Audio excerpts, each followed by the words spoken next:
প্রদেশ কংগ্রেসের সভাপতিকে কটাক্ষ করে জবাব বিধায়ক মদন মিত্রের। পানিহাটিতে নির্যাতিতার বাড়িতে পরিবারের সাথে দেখা করতে এসেছিলেন প্রদেশ কংগ্রেসের সভাপতি অধীর রঞ্জন চৌধুরী। পরিবারের সাথে কথা বলার পর তিনি সাংবাদিকদের মুখোমুখি হয়ে বলেছিলেন, বাংলার মুখ্যমন্ত্রী মিথ্যেবাদী। আর সেই প্রসঙ্গ টেনে প্রদেশ কংগ্রেসের সভাপতিকে কটাক্ষ করে পাল্টা জবাব দিলেন বিধায়ক মদন মিত্র। তিনি বলেন, অধীর রঞ্জন চৌধুরীর বাজার এখন এতটাই খারাপ হয়ে গেছে যে কেউ ন্যাড়া মাথা, কেউ হাড়ি চাচা এই টাইপের নিয়ে ঘোরে। এমনকি বাজারে গেলেও টিভিও ওকে ডাকে না। অধীর চৌধুরী কি বললো না বললো তাতে মমতা ব্যানার্জির কিছু যায় আসে? মমতা ব্যানার্জির সরকার 24 ঘন্টার মধ্যে খুনি ধর্ষককে খুঁজে বার করে দিয়েছে। আমাদের শুধু দাবি একটাই, আর কত সময় চাও? সিবিআই বলে দাবি দাও। এদিন বেলঘরিয়া উন্নয়ন ক্লাবের পরিচালনায় আয়োজিত বার্ষিক শিব কালী পুজোর উদ্বোধনী অনুষ্ঠানে এসে সাংবাদিকদের মুখোমুখি হয়ে একদিকে সিবিআইকে কটাক্ষ করে মন্তব্য করেন তিনি, আর একদিকে বিরোধীদের কটাক্ষ করতেও পিছু পা হননি।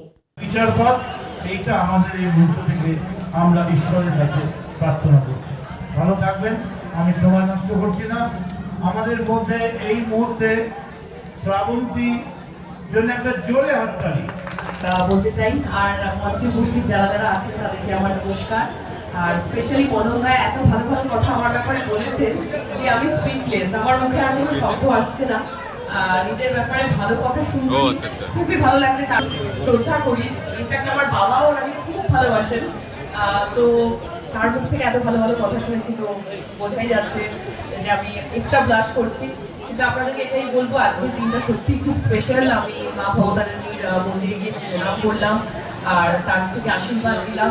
আর আজকে তো বোধহয় কালী পুজোই, রক্ষা কালী পুজো, তো সামনে শিব কালী পুজো, শিব কালী উন্নয়ন সমিতির শিব কালী পুজোতে এসেছি আমি। আর সন্দীপ বাবুকে আমি ধন্যবাদ জানাতে চাই, পুরো কমিটির সবাইকে ধন্যবাদ জানাতে চাই এত সুন্দর একটা আয়োজন করার জন্য। আর যেটা দাদা বললেন যে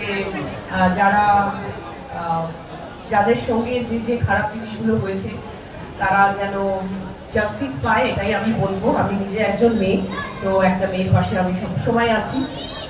তো এটাই বলবো, আপনারাও এই কামনাই করবেন। আর সামনে পুজো, দুর্গা পুজো, খুব ভালো থাকবেন, যাতে মা সব কিছুর প্রতিকার করেন। ভালো থাকবেন, দেখা হবে আবার। আর হ্যাঁ, অবশ্যই ছবির ব্যাপারে যেটা আপনি আমাকে জিজ্ঞেস করেছিলেন, কাবেরী অন্তর্ধানের পরে আমার একটা ছবি এসেছিল, সেটা হচ্ছে দেবী চৌধুরানী রিলিজ হবে, ওটা জানুয়ারিতে রিলিজ হচ্ছে, যেটা আমার ফুল ক্যারিয়ার গ্রাফে আমার জীবনের একটা ভীষণ ইম্পর্টেন্ট ছবি, যেটা প্রত্যেকটা অ্যাক্টর চায় এরকম বঙ্কিমচন্দ্র চট্টোপাধ্যায়ের কাহিনী নিয়ে আমরা এই ছবিটা, দেবী চৌধুরানী। তার আগে আমি একটা ছবি করেছিলাম সাদা রঙের পৃথিবী, এই প্রথমবার ডুয়েল ক্যারেক্টার, আর তার সাথে পজিটিভ আর নেগেটিভ ক্যারেক্টার প্লে করেছিলাম, অনেকেরই খুব ভালো লেগেছে। আর এখনো আমার আরো কয়েকটা ছবি রিলিজ হচ্ছে, যেমন হাঙ্গামা.com, রবীন্দ্রনাথ কাব্য রহস্য, ডিআরডি, আমি আমার মতো, বাবু। এবং আজকে দেখলাম সেলাই মেশিন এবং অন্যান্য অনেক দেওয়া হচ্ছে, কি বলবেন? পশ্চিমবঙ্গ তার নিজের ছন্দে ফিরছে। সামনে দুর্গা পুজো, মাতলো রে ভুবন, বাজলো তোমার আলোর গরু। সমস্ত মানুষ আবার বাঙালির যে বেসিক পরম্পরা, দুর্গা পুজো, কালী পুজো, কৌশিকী অমাবস্যা, বিশ্বকর্মা পুজো, গণেশ পুজো, তার মধ্যে ফিরছে।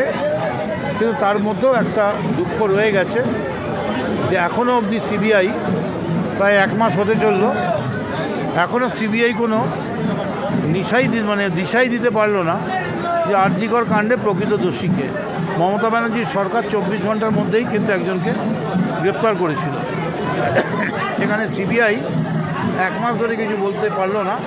আমরা চাইব যত তাড়াতাড়ি সম্ভব সিবিআই যেন একটা ঘোষণা করে যে তারা কতটা সফল হয়েছে, কারণ তা নাহলে দুর্গা পুজো আর এগুলো সামনে আসছে, আমরা কেউই মন খুলে পুজোয় মারতে পারছি না। আজকের এর জন্যে সন্দীপকে ধন্যবাদ জানাচ্ছি যে শুধু পুজো নয়, তার সঙ্গে সামাজিক দিকটাও দেখেছে। একদিকে সেলাই মেশিন দিচ্ছে, আরেকদিকে মশারি দিচ্ছে বা ইত্যাদি। বাংলার মিথ্যাবাদী মুখ্যমন্ত্রী বলে কটাক্ষ করছেন অধীর রঞ্জন চৌধুরী, কি বলবেন? দেখুন, অ্যাকচুয়ালি অধীর রঞ্জন চৌধুরীর বাজারটা এরম হয়ে গেছে, ও এখন পাশে ওই কেউ ন্যাড়ামাথা, কেউ হাঁড়ি চাচা এরকম টাইপের নিয়ে ঘোরে। এমনকি বাজার হয়ে গেছে টিভিও ওকে ডাকে না। অধীর চৌধুরী কী বললো না বললো মমতা ব্যানার্জি কেউ যায় আসে। বিকাশ রঞ্জন ভট্টাচার্য বলেছেন তদন্ত করতে সময় লাগে, সকালে মিলে প্রভাবিত করলে এভাবে তদন্ত করতে ব্যাঘাত করতে কী বলবেন? না না, বিকাশবাবু ঠিকই বলেছেন, কিন্তু ওনার এটা বলা উচিত ছিল, এই একটা কথা মমতা ব্যানার্জির সরকারের পক্ষেও তো প্রযোজ্য হওয়া উচিত ছিল। সেখানে মমতা ব্যানার্জির সরকার কিন্তু 24 ঘন্টার মধ্যে খুনি ধর্ষককে বার করে পুলিশের হাতে তুলে দিয়েছে। মদনদা, সিবিআইয়ের হাতে যদি কেসটা না যেত তাহলে রাজ্য সরকার কি সমাধান করে তাড়াতাড়ি দোষীদের শাস্তি দিয়ে ফাঁসি দিত? আমরা তো বলেছিলাম যদি মানুষ সিবিআই চান, মমতা ব্যানার্জিও বলেছিলেন যে আমাদের কোনো আপত্তি নেই সিবিআইতে, আমাদের শুধু দাবি একটাই, আর কত সময় চাও সিবিআই বলে দাও। কতদিন আমরা এই ধন্দের মধ্যে, কতদিন বাংলা স্তব্ধ হয়ে থাকবে? ছেলেমেয়েরা স্কুলে যেতে ভয় পাচ্ছে।